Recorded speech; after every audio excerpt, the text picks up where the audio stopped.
riassumiamo la straordinaria e tormentata vita di Alda Merini, la poetessa dei Navigli. La sua è stata un'esistenza in cui il genio poetico e la profonda sofferenza si sono intrecciati indissolubilmente, lasciandoci un'eredità artistica di immenso valore. Nata a Milano il 21 marzo 1931, Alda Merini dimostrò fin da bambina una sensibilità acuta, sentendosi spesso isolata e poco compresa. Dopo le elementari frequentò 3 anni di avviamento al lavoro, ma l'interruzione forzata degli studi per ragioni familiari le causò un oscuro senso di incompiutezza che contribuì alle sue future sofferenze mentali. A 15 anni, lavorando come segretaria, già batteva i suoi primi versi sulla macchina da scrivere dell'ufficio. Alla fine degli anni 40, Alda trovò un ambiente stimolante nel circolo letterario di Via del Torchio a Milano. Qui conobbe figure come Maria Corti, David Maria Turoldo e Giorgio Manganelli, con cui ebbe una relazione intensa. Il 1950 segnò il suo esordio poetico, con poesie pubblicate su riviste prestigiose come Il Paragone. Come Paragone. L'attenzione per il suo talento precoce fu immediata, tanto che nel 1951 venne inclusa in un'antologia per interessamento di Eugenio Montale. Tuttavia, proprio in questi anni, si manifestarono i primi segni della malattia mentale. Nonostante le difficoltà iniziali per la pubblicazione, la sua prima raccolta, La presenza di Orfeo, uscì nel 1953, ottenendo un'accoglienza notevole anche da Pierpaolo Pasolini. Nel 1954 Alda sposò Ettore Carniti, un panettiere milanese. Dal loro matrimonio nacquero 4 figlie. Le ultime 2 vennero poi date in affido. Nonostante la pubblicazione di altre raccolte come Nozze romane e Paura di Dio, la vita familiare, le difficoltà economiche e i dissidi familiari si fecero sempre più pressanti. La sua quarta raccolta, Tu sei Pietro, fu l'ultimo suo canto prima di un silenzio quasi ventennale.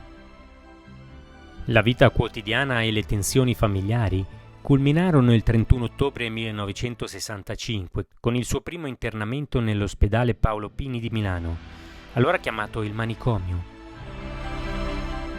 Questo fu l'inizio di un calvario che si protrasse per circa 14 anni, tra continui ricoveri e brevi rientri a casa. La diagnosi ufficiale fu schizofrenia. Nonostante questa dannazione, il suo desiderio di non arrendersi e di continuare a scrivere rimase vivo. Nel 1978 Alda Merini uscì definitivamente dal manicomio, affrontando una nuova fase della sua vita. La sua attività creativa riprese con difficoltà. Il primo libro dopo l'Inferno fu Destinati a morire. Poesie vecchie e nuove, 1980. La vera rinascita avvenne grazie a Maria Corti, che nel 1983 fece pubblicare in anteprima il suo capolavoro, La Terra Santa. Nello stesso periodo, Merini scrisse la sua testimonianza sulla vita in manicomio, L'altra verità, diario di una diversa, 1986, un documento che però non suscitò l'attenzione che meritava. Dopo la morte del primo marito Ettore, Alda sposò il poeta Michele Pierri nel 1984. Pierri morì nel 1988.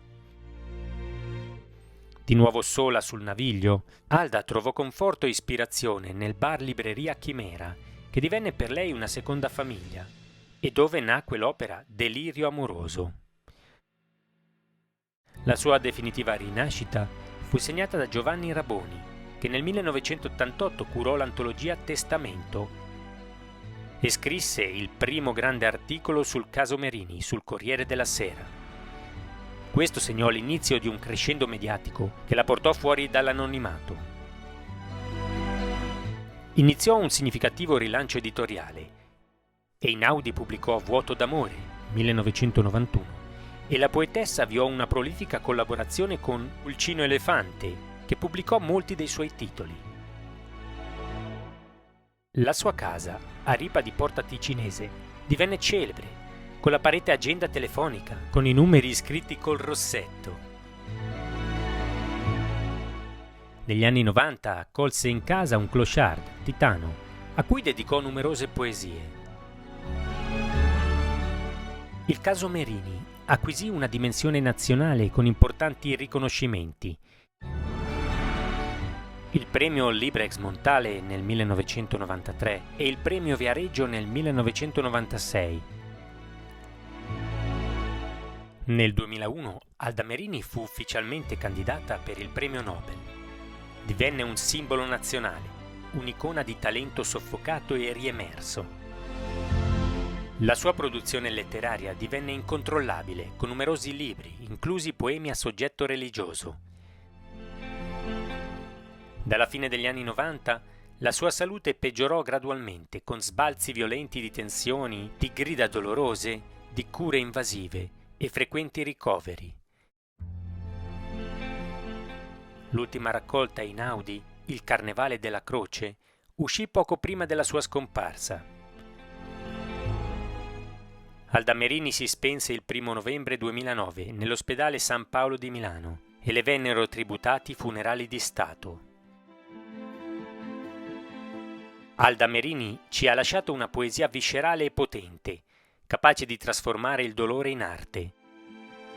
La sua vita, segnata da un tormento ma anche da una straordinaria rinascita, è la testimonianza di come la voce autentica di un artista possa risuonare, ispirandoci a esplorare la complessità dell'animo umano e a esprimere la nostra verità. Alda Merini non è solo la poetessa dei Navigli, ma una guida luminosa che continua a ispirarci.